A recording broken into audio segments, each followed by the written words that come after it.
Sok.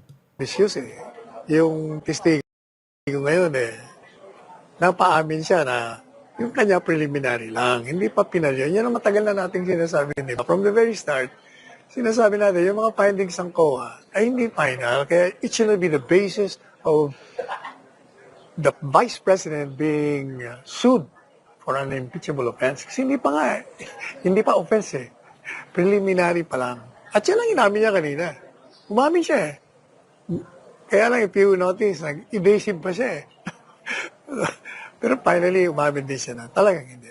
What are your major takeaways, Attorney Sal, sa Day 12, Article 1 po tayo, misuse daw ng misuse ng confidential funds ni VP Sara? Hindi naman nila napatunayan ng misuse Yung testigo ngayon napaamin siya na yung kanya preliminary lang, hindi pa final yun. Yan ang matagal na nating sinasabi, di ba? From the very start, sinasabi natin, yung mga findings ng COA ay hindi final, kaya it should be the basis of the Vice President being sued for an impeachable offense. Kasi hindi pa nga hindi pa offense preliminary pa lang. At yan ang inamin niya kanina. Umamin siya Kaya lang, if you notice, evasive pa siya Pero finally, umamin din siya na talagang hindi. How would you assess the yung body language ng witness, si Attorney Wamil? Mukhang kabado siya be careful siya masyado sa pagsagot sa mga tanong Evasive nga Cautious, no? Parang ganun yung... Kasi nga, ako ang tingin ko dyan, napilitan lang Sa tingin ko, kung sila lang ang magde-decide, hindi sila magsasalita ng mga sinasabi nila ngayon. Kasi alam naman nila, lalo pa siya, abogado, alam niya na yung mga ganong audit, merong tinatawag na conclusive at merong sinasabing preliminary. Nasa preliminary lang siya. Tsaka, nabanggit din ka din, Attorney Sal, na wala naman pala pinagbabawal doon sa joint circular na pinagbatayan sa paggamit ng confidential funds. Na bawas siyang gastusin ng 11 days. Hindi rin siya bawal 60 days. Magaling yung mga pagtatanong ni Attorney Powa kanina. What are your thoughts about that, sir? Tama yun. Saka alam mo, di ba kahapon, yung cash advance, di ba sinabi ko, hindi porket yung cash advance mo within a particular period, pag hindi mo ginastos yun, hindi mo magagastos. Kasi ang intention ng confidential funds, mayroong purpose yun. So whether you spend that within a prescribed period, hindi pa illegal yun, irregular. What is important is, ginastos mo yun for the purpose intended for that particular fund. Tsaka kinisyon din kanina kung may mga ebidensya ba daw ang DepEd na naging matagumpay yung pondo sa confidential funds para sa sinasabing anti-insurgency efforts. Pinadidetalye doon sa report. Ano masasabi mo? Hindi po pwede yun Gaya nga ng isang circular ng 1992 sila sabi, delikado yung mga hinihingihan mo, like for instance, mga resibo. Delikado rin yung mga sinasabi mo kung anong ginagawa mo.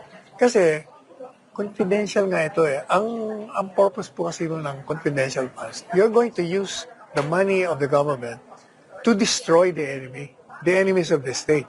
So kung sasabihin mo, ilalabas mo yan, paano mo pa masisira? Malalaman na ng kalaban mo kung anong pamamaraan mo. Ayun yun Sir, ipasasampi na daw ng prosecution si Mary Grace Piatos. Alam natin, Mary Grace Piatos, na unang sinabi ng retired military officers na totoong alias lang yun, pseudonym lang yun, para ikubli ang tunay na identity ng espiya o asset na binayaran ng OVP to get information.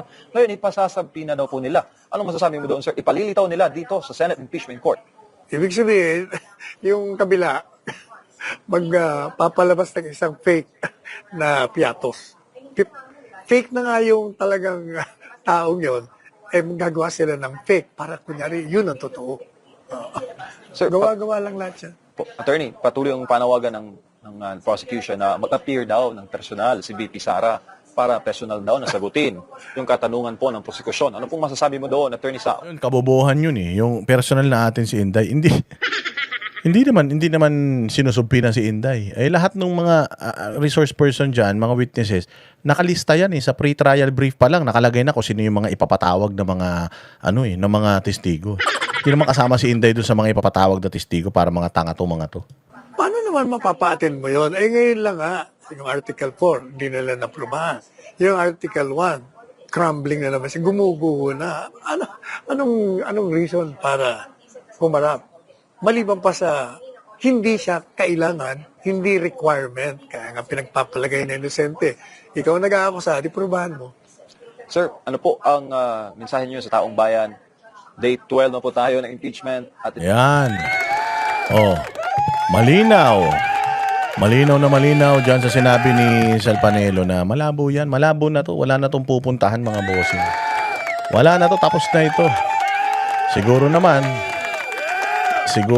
naman na ano na kayo, nakakumbinsi na kayo mga bossing na wala na papupuntahan to. Hindi na nga interesado yung mga tao eh.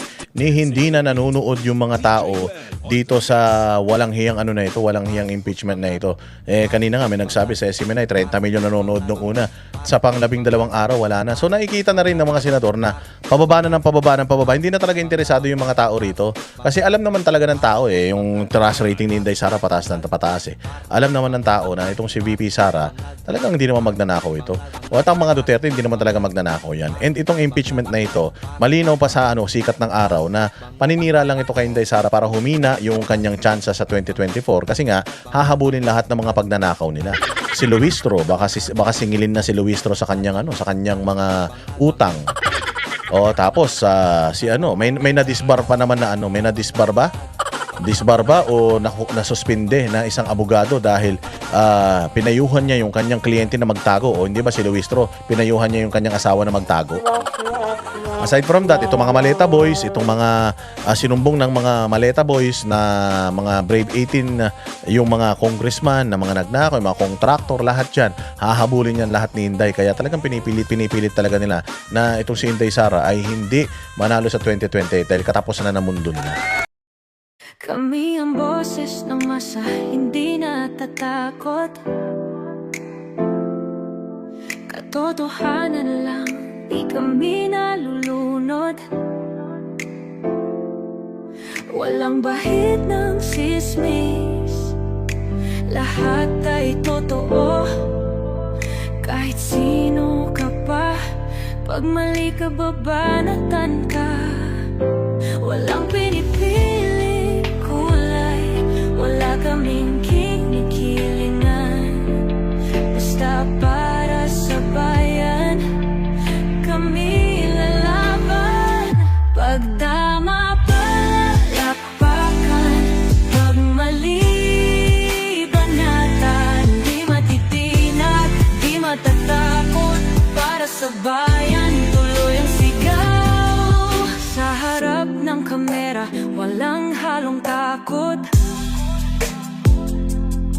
Mga baluktot, lahat kayo'y tutumba. Ang hustisya at